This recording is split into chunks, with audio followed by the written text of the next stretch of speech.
همچو پری زیبا خرامان دلبرک، چشمکش مانند پتکی قلب عاشق را ترک،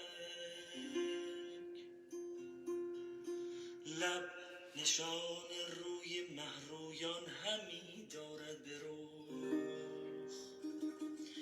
گیسوان چون کمندش واصل عاشق درک.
دیدمش من روز اول، دیدمش من روز اول، یک نصد دل دادمش، جلوه‌ای از عشق رسوا نهانم دادمش، لیک چشم ظالم و عاشق کشش را بست و رفت، این دل بیچاره را برد و چرزان دادمش.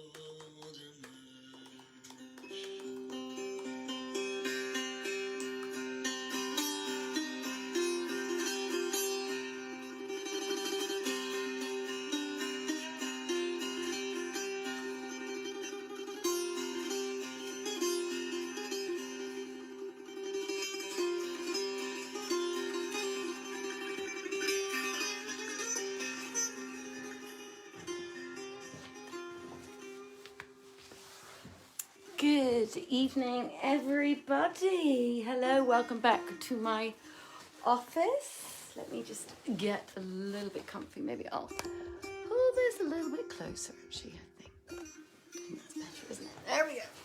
So, good evening. Oh, I can turn this off. Ah, there we go. It's working again. Okay, we have been having some real issues with connections, and I just want to let you know, for those of you who missed our anniversary reading on Saturday night because Facebook had a glitch, which we are trying to get Facebook to fix. Please, Facebook, please fix our glitch. I have been in contact with 3 people in the meantime, sent out lots of messages, sent out lots of error reports, and if you did miss, I'm very sure you potentially missed our beautiful anniversary reading on Saturday night in the Pally Hansen Kempinski. You can either watch it on our YouTube page, that's youtube.com/Vienna Theatre Project, or on Instagram, so instagram.com/Vienna Theatre Project, or you can see it on our timeline. Not the original live posting, but we downloaded, well, you can see the live posting in videos or the event, or you can actually see it on our timeline. We uploaded the video, we downloaded it and uploaded it again, and you can watch the anniversary event on our timeline. what did happen at the anniversary event is we gave away 3 books. The very lovely bookshop in Vienna, where we have already held 2 of our special reading events, Shakespeare and Company Vienna, were kind enough to give us some books at a very reduced rate, and these are they. So we had a prize draw to give away these books. One is The Quarter, Stories by Naguib Mahfouz. That is a very, very beautiful book. That was one of the books we had to give away. The other one was this gorgeous little gold embossed book with beautiful gold mosaic and silver mosaic on it.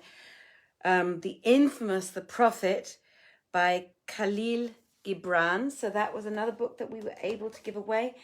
And then the final one was by Hafez, Faces of Love and the Poets of Shiraz. Look at that very beautiful, beautiful book cover. All of the books are in English. This one has been translated by Dick Davis. We did have these books to give away, and I can already announce 2 winners. The winner of The Prophet by Khalil Gibran, is, and I'm only going to protect, unless they want to say thank you on social media to us after the fact, once they've got the books, just to protect their identities and where they are.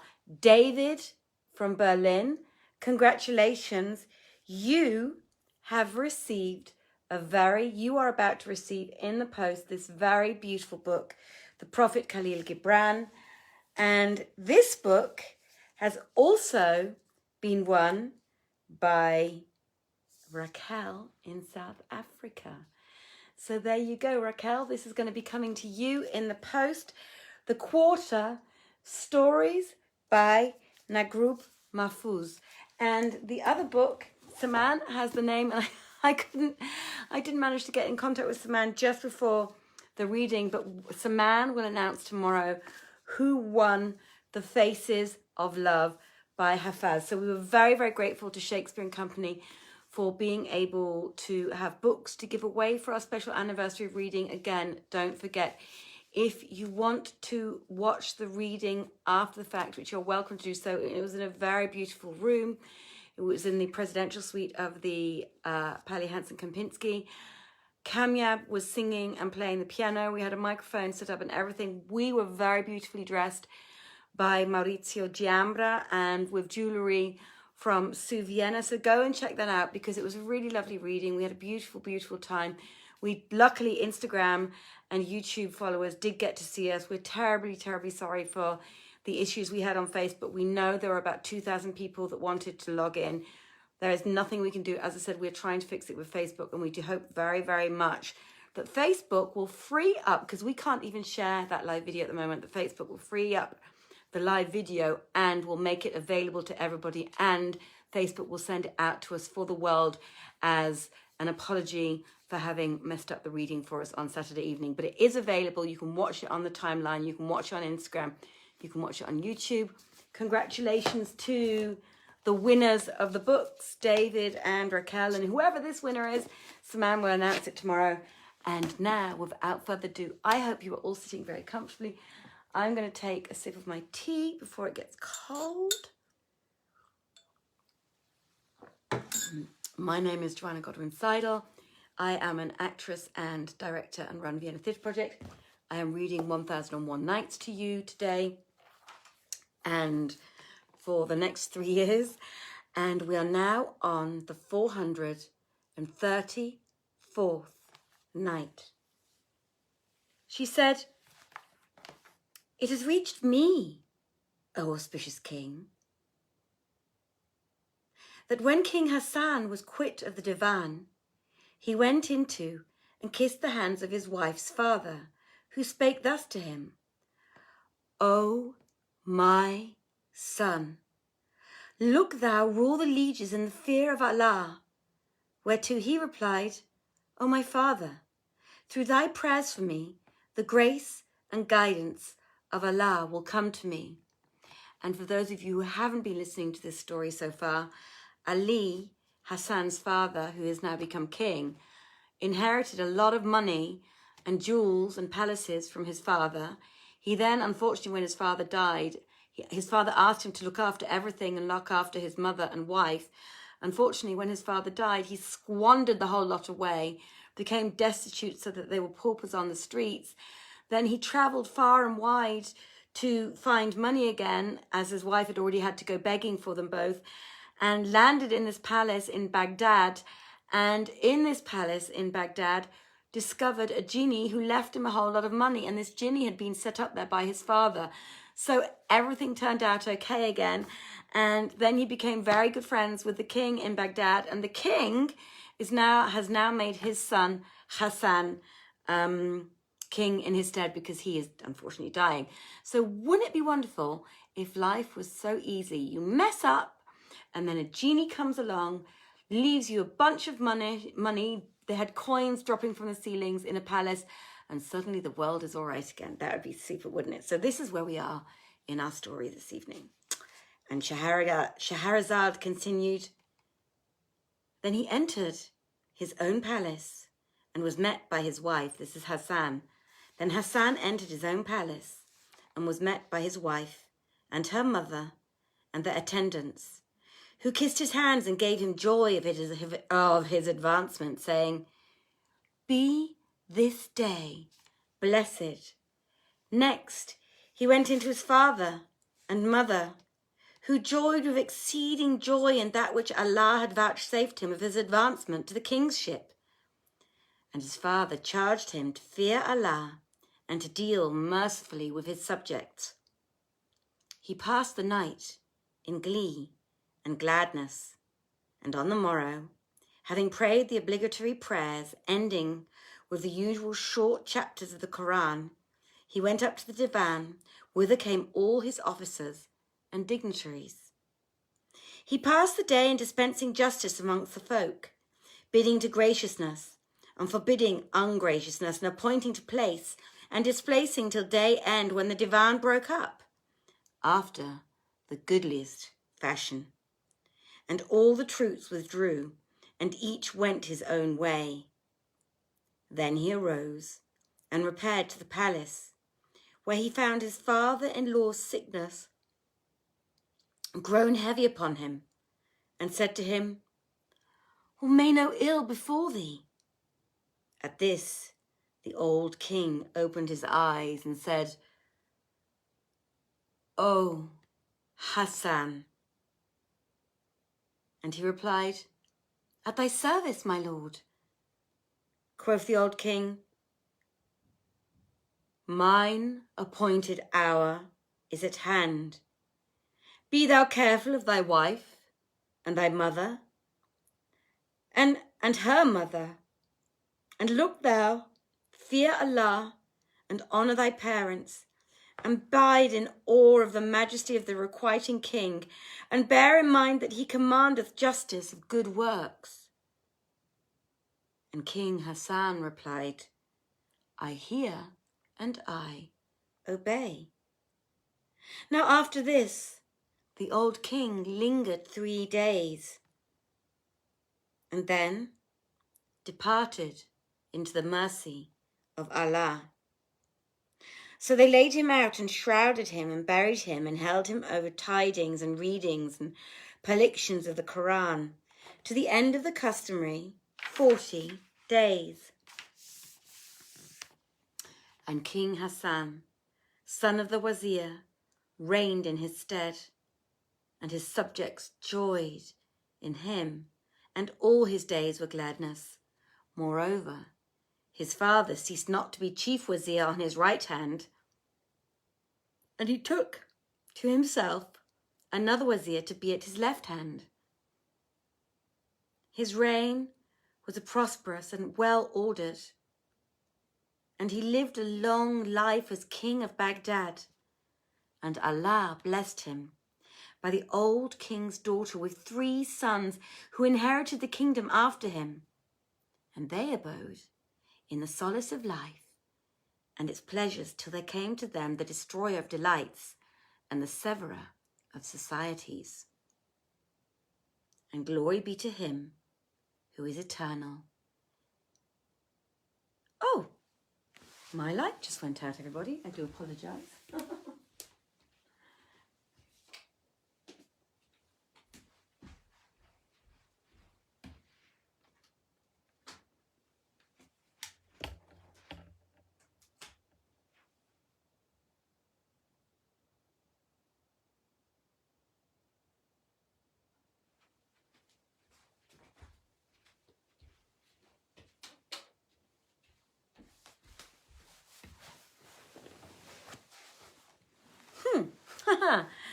That was because I didn't plug it in from Saturday. And glory be to him who is eternal, and in whose hand are annulling and confirming. And of the tales they tell, tonight's a good night, and of the tales, see how a light going off can throw you completely. And of the tales they tell is one of the Pilgrim man and the old woman.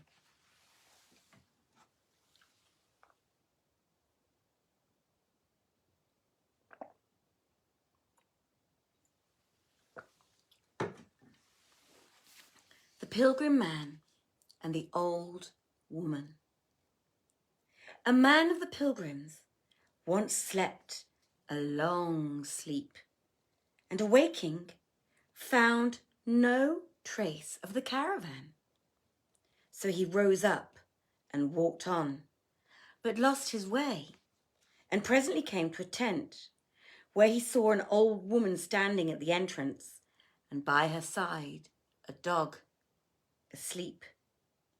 He went up to the tent, and saluting the old woman, sought of her food, when she replied, "Go to yonder wadi, and catch thy sufficiency of serpents, that I may broil them for thee, and give thee to eat."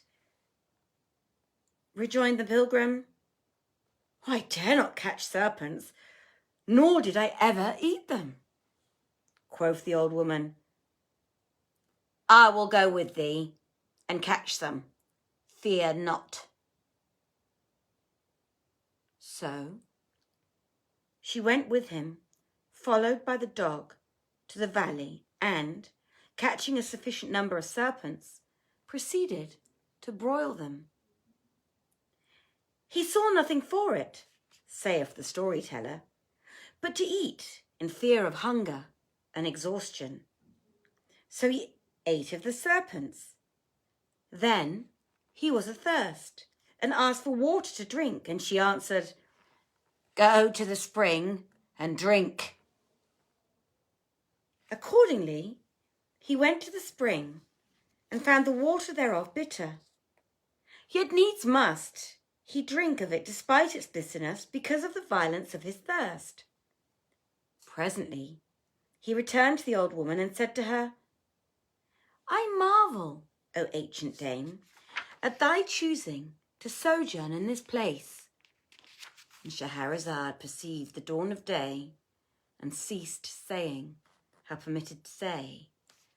But then it was the 435th night, and she continued, "It has reached me, O auspicious king, that when the Palmer man drank the bitter draught for stress of thirst, he returned and said, I marvel, O ancient dame, at thy choosing to sojourn in this place, and thy putting up with such meat and drink."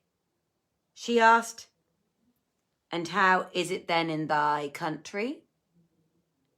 Whereto he answered, "In my country are houses wide and spacious, and fruits ripe and delicious, and waters sweet, and viands savourous, and of goodly use, and meat fat and full of juice, and flocks innumerous, and all things pleasant, and all the goods of life, the like whereof are not, save in the paradise which Allah, the Omnipotent, hath promised to his servants pious." Replied she, All All this have I heard. But tell me, have ye a sultan who ruleth over you, and who is tyrannical in his rule, and under whose hand you are, one who, if any of you commit an offence, taketh his goods and ruineth him, and who, when as he will, turneth you out of house and home, and uprooteth you stock and branch? Replied the man, Indeed that may be. And she rejoined, If so, by Allah, these your delicious food and life of daintyhood and gifts, however good, with tyranny and oppression are but a searching poison, while our coarse meat, which in freedom and safety we eat, is a healthful medicine. Hast thou not heard that the best of boons after Al-Islam, the true faith, are sanity and security? Now, such boons, quoth he who telleth the tale, may be by the just rule of the Sultan, vice-regent of Allah on his earth, and the goodness of his polity. The Sultan of time past needed but little awfulness, for when the lieges saw him, they feared him. But the Sultan of these days hath need of the most accomplished polity and the utmost majesty, because men are not as men of bygone time. And this our age is one of folk, opprobrious, and is greatly calamitous, noted for folly and hardness of heart, and inclined to hate and enmity. If therefore the Sultan, which Almighty Allah forfend, be weak and wanting in polity and majesty, this will be the assured course of his country's ruin. Quoth the proverb, 100 years of the Sultan's tyranny, but not 1 year of the people's tyranny, one over other. When the lieges oppress one another, Allah setteth over them a tyrannical sultan and a terrible king. Thus it is told in history that one day there was sent to Al-Hajjaj bin Yusuf a slip of paper whereon was written, Fear Allah, and oppress not his servants with all manner of oppression. When he read this, he mounted the pulpit, for he was eloquent and ever ready of speech, and said, O folk, Allah Almighty hath made me ruler over you by reason of your frowardness. And Shahrazad perceived the dawn of day and ceased saying her permitted say. Now, when it was the 436th night, she said, It has reached me, O auspicious king, that when Hajjaj Yusuf's son read the paper, he mounted the pulpit and said, O folk, Allah Almighty hath made me ruler over you by reason of your frowardness. And indeed, though I die, yet will ye not be delivered from oppression with these your ill deeds. For the Almighty hath created like unto me many and one. If it be not I, 'twill be one more mischievous than I, and a mightier in oppression, and a more merciless in his majesty, even as it saith the poet, For not a deal the hand can try, save 'neath the hand of God on high, nor tyrant harsh work tyranny, and crushed by tyrant harsh as he. Tyranny is feared, but justice is the best of all things. We beg Allah to better our case.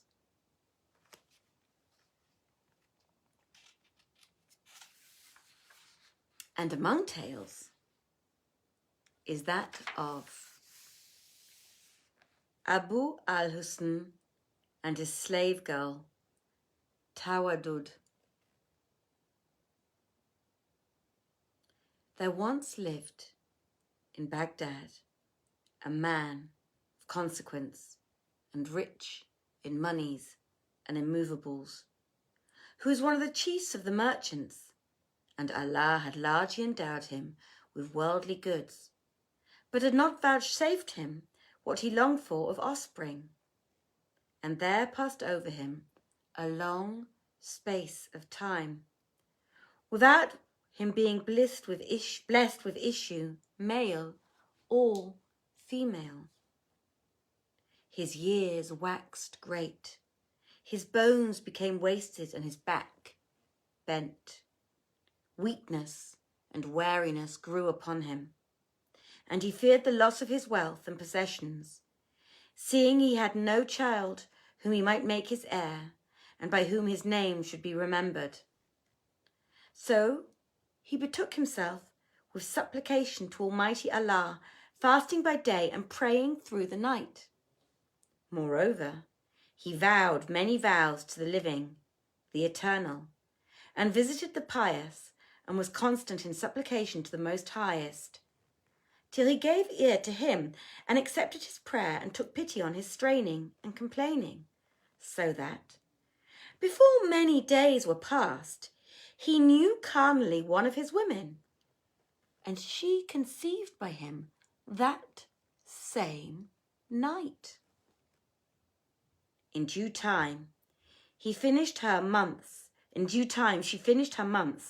casting her burden, bore a male child, as he was a slice of the moon. Whereupon the merchant fulfilled his vows to his gratitude to Allah, to whom he honour and glory, and gave alms, and clothed the widow and the orphan.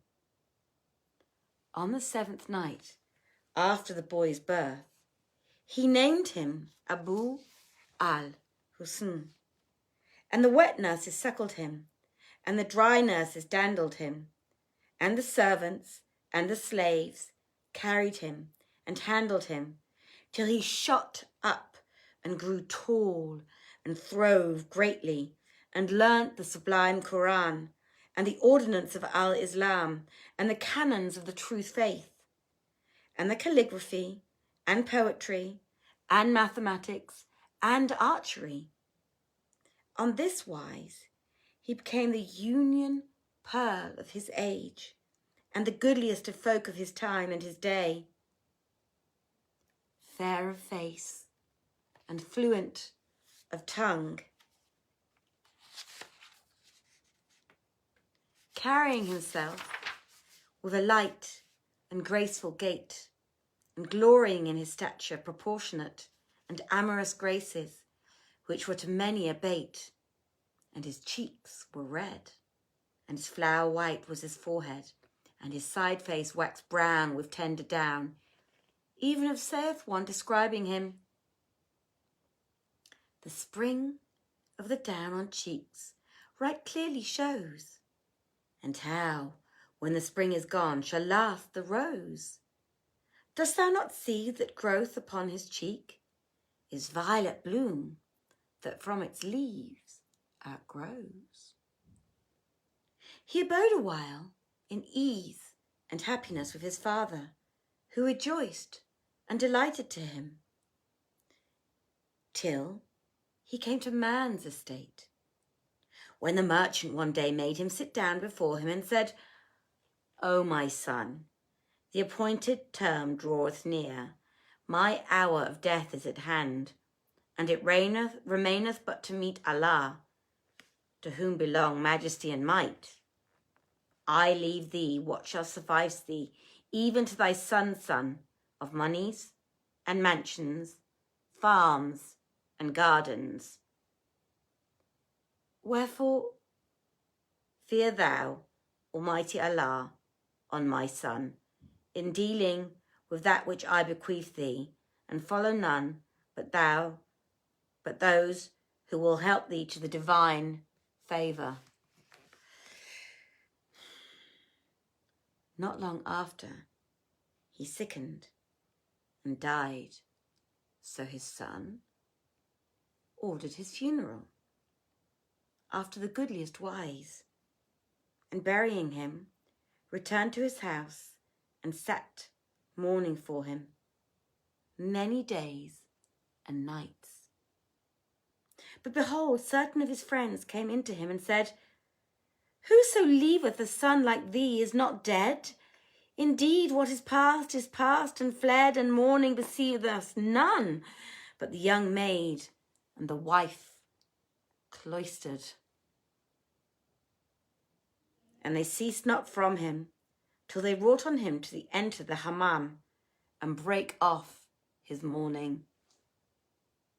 And Shahrazad perceived the dawn of day, and ceased saying her permitted say. So thank you very much for those who then listen in. It was an absolute pleasure reading for you today. Congratulations to our 3 book winners from the special anniversary reading on Saturday night.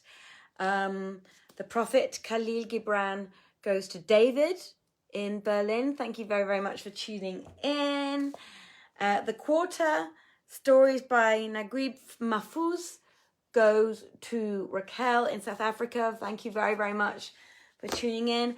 And this book here, The Faces of Love and the Poets of Shiraz, Saman will tell you tomorrow who won this book. So congratulations, everybody. Once again, if you missed the reading and you want to catch it again, we were wearing very beautiful dresses, very beautiful jewellery in the most gorgeous room of the presidential suite at the Palais Hansen Kempinski. The reading is available to watch under videos on the special anniversary events page, and a copy of it is on our timeline. Unfortunately, you can't share the original video at the moment, but you can share the copy on the timeline because there is a little glitch in this video. And yeah, I wish you many blessings this evening. It is a Tuesday evening, the week more or less only just begun. I hope you have a very beautiful and very, very hi Valerie, lovely to see you. I hope you have a very beautiful and very successful week. Continue reading. Saman is back reading with us again. So Saman will be back online reading for you tomorrow, which means I will be here on Thursday. And Saman back on Friday, I believe, unless something changes and she gets called into work. We shall find out. But she will be telling you tomorrow about the other prize winners. I am going to wish you all a very, very good night. You will be able to share this video with your friends later. Please do share it. Tell all your friends about what we do. We are going to be reading this book until the very end. We are on volume 4. There are only 5, So there are only another 12 volumes to go, but it's great fun and they're lovely stories and we're very much enjoying reading for you. So good night from me. Many blessings. Look after yourself. Stay safe. Keep washing those hands. Good night, everybody. Take care. Bye-bye.